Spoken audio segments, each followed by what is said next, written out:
Well, in our Port Life series, we've been looking at the roles of volunteers and those behind the scenes at Southport FC, and we continue today with someone who is a familiar face and a familiar voice around the club, the manager of Southport FC Women's team, Noel Warham.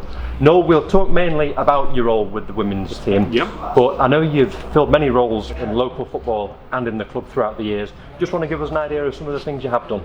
Yeah, I mean, my love affair with Southport Football Club started on the 27th of March 1993, a 3-0 win over Droylsden, obviously particularly poignant in light of the sad news regarding them at the moment. John Senior was the first Southport player I saw score, and my first Southport hero was Leroy Dove, absolute hero. And for many years I watched particularly home games, and then sort of drifted away from the club. I was at university studying languages, went abroad, did come back for one game, which I know we'll discuss in a minute, and then I got involved with coaching and a variety of different things, and then particularly since around 2010 I sort of came back, started watching the club home and then away. At one point I was a vice president, and for a number of years I was on the board of Trust in Yellow. Had a great time working with all the people there at Trust in Yellow. For a period was even chair, which was a great honour, and it was during, shall we say, a particularly interesting time in the club's history, and I have great regard for all the work that the Trust has done and is continuing to do.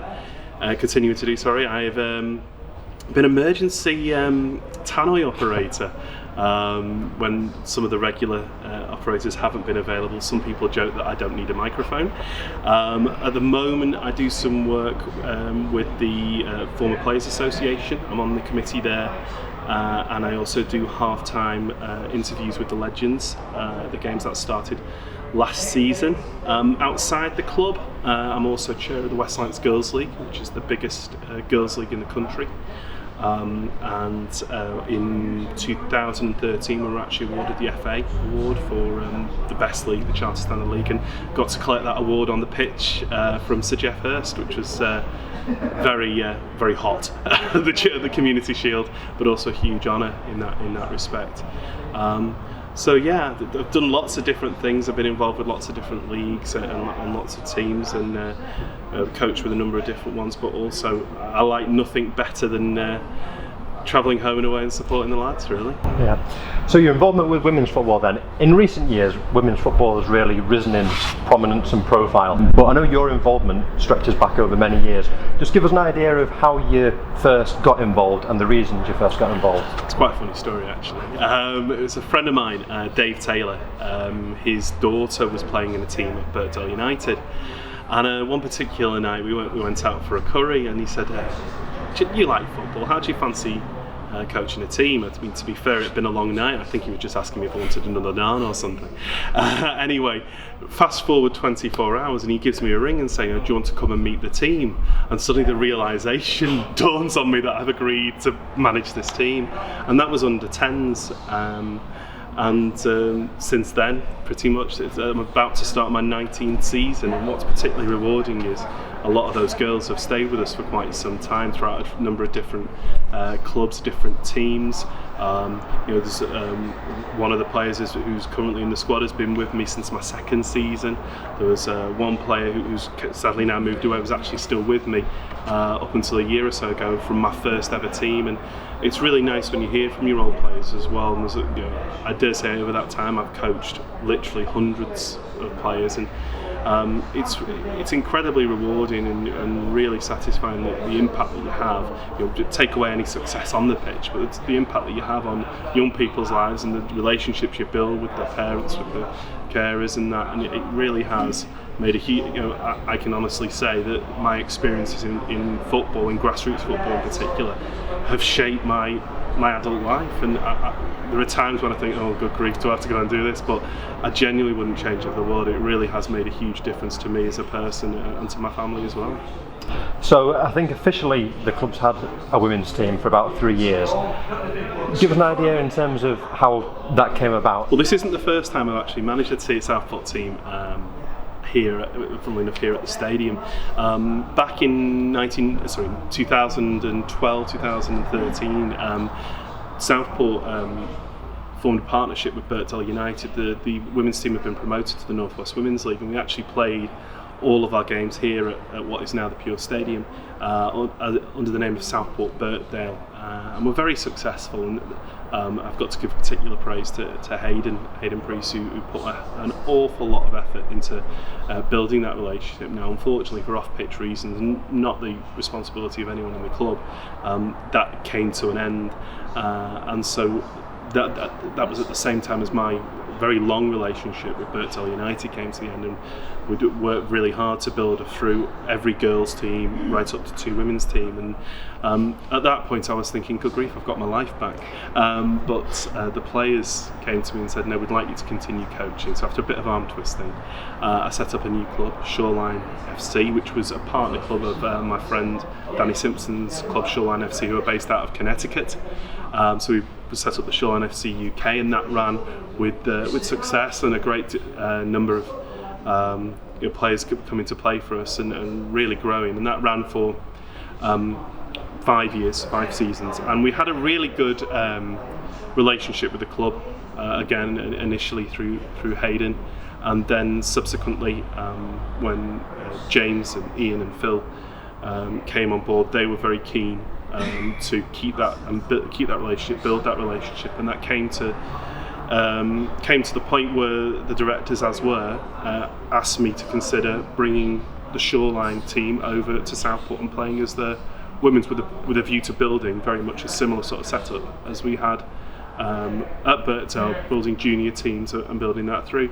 And so we're just about to start our 3rd season as Southport FC Women, and it's been a very interesting journey, but I think at the moment, particularly due to the work which is being done by the club, I must say particularly James and Darren have done a tremendous amount of work over the last 12 months to get the community teams, the junior teams and the women's, into a really, really strong position to move forward and build, and I can't praise what they've done enough, and the backing we've had from the board really augurs well. You mentioned the community teams there. It came down to training last Thursday on Millscott Field, and it was really good to see you got the first team on one pitch, 3 or 4 junior teams, and you got the women's team as well, all training together. From your point of view, as a supporter first and foremost, and also from the girls' point of view, what does it mean to obviously have that close connection with the first team and the club?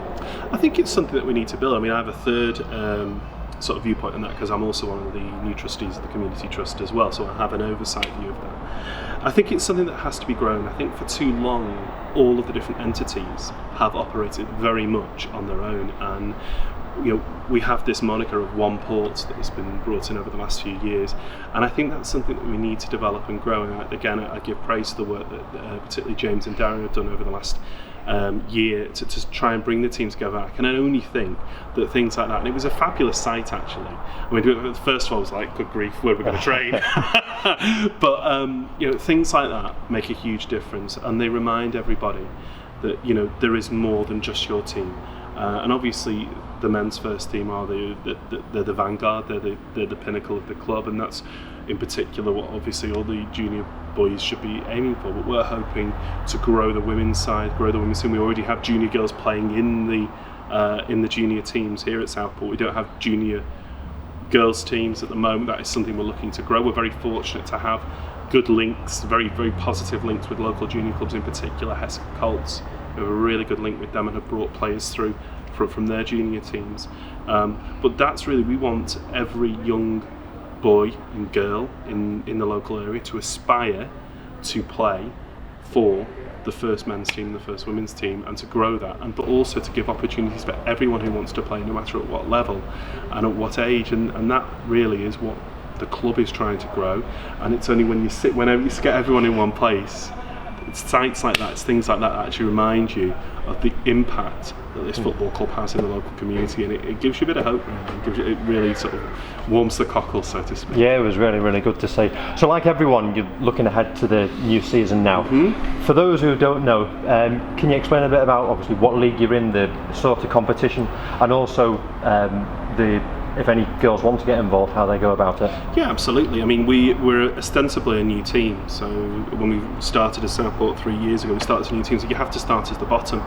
So we're in the Liverpool County FA Women's League. And we've done pretty well there. We've sort of finished upper mid-table the first season. Then, when obviously things were prematurely cancelled, we were looking towards the top of the division there. So we're gradually growing together and retaining a lot of the same players, which is really encouraging and shows that we're doing the right things in that respect and growing the squad. We have made a few new signings already as well who are looking really, really good. But it's great in particular to see so many girls from the local area playing. We train, we're currently training twice a week. We've had to wait a little bit, obviously, until circumstances allow, but we've been training on Tuesday and Thursday nights for 2 hours, and the girls have worked exceptionally hard. Holly, my assistant, has been really putting them through their paces, but there's been a real great attitude, a real desire. The girls are absolutely delighted to be back, and I've been really encouraged by what I'm seeing. So our season is due to kick off next month. We're trying to get as many friendlies in as we can. It's difficult in such a condensed period, and obviously with the constantly changing situation. But if people want to get involved, they can contact us via the club, and with the way we do, we get people down to training, see if they like it, and take things from there. We want to give opportunities to everyone to get involved at whatever level, and that's not just playing, but if you want to get involved in the coaching side, media side, because my tweets are horrendous, let's be honest. My match reports are awful. We're very lucky to have a really good match photographer, Pam. She does a phenomenal job, but I use too many long words apparently. But if anyone wants to get involved in any capacity, then please contact the club, obviously via James, and we'll try our best to work things out in that respect. But the more the merrier, and we really want to grow it, but grow it the right way, and positively with the right ethos. Yeah, well, we mentioned at the start about how you got involved supporting the club, and just to finish off, obviously it's been many highs and lows over the years. What are the games in particular that stand out for you? Got to be a few away days in there, I guess, as well. Well, you've been on one or two away days. As you and a lot of our viewers will know, I'm a very shy, quiet, reserved character, and you wouldn't spot me in a crowd. I love it, and I love the camaraderie that goes on at home, but also particularly away days. And it's particularly good for me to see, because I grew up sort of like in that initial period where we'd just been promoted to what was then the GM Vauxhall Conference, and I was one of those lads who stood over on what was then the brick ends, now the Jack Car stand, and sort of did all the singing, and it's really good to see a new generation doing that, and good to get involved. But particularly the away days, I mean, you've been on them as well, you've tolerated me occasionally, Rob. But it's the people you meet, but also people who, exiles. So I mean, there's two stories that come to mind, and the first one is Wembley, because I actually was living in Germany at the time and had to fly back from from Dusseldorf to go to Wembley. So I'd landed on the Saturday afternoon, met a few friends in the evening, had about 3 hours sleep, got on this coach down to Wembley, which "Come On You Yellows" by the Horton Weavers was played over and over and over again. It was, I think I had sort of like PTSD over it, to be honest with you. But obviously it was a great day out, apart from the result, and the lads were absolutely superb. But what a day, and it was definitely worth travelling. I think I saw my family as well. The second game was a number of seasons ago, Eastleigh away. I have to talk about Eastleigh away, because it was non-league day, and we flew down. It was cheaper to fly down, and we noticed we had this gang of really big fellas following us wherever we went. And this one particular guy, he must have been about 6'8", 6'9". I'm not tiny myself, but this guy was like, oh, and he kept following us, and we thought, are we going to be in trouble here? And it turned out they were Walton and Hersham fans who had. They were due to fly out to the Isle of Wight for their game out there, and their flight had been cancelled. So they'd come along to the Eastleigh game because they were in the area, because they were flying out from Southampton Airport, and they were just amused by the likes of myself and the random things which James Cavano was shouting and things. All that crew that I think James Treadwell was there, Dave Cooper, Jordan, Andy. They just thought this bizarre group were just yelling and shouting, and as a result we became close friends, and they came to any game in the south they came to, and they came to quite a number of games up here as well. And what fabulous, and that's the sort of story that you only get in non-league football. I mean, this is really good. Favourite away days, Kidderminster's always a good one. Pie, can't beat Pie. Sunny Funny Nuneaton, always a good day out. But it's not so much in a way about and I think this brings everything. It brings everything about the women's football, everything about the community work, everything about the club.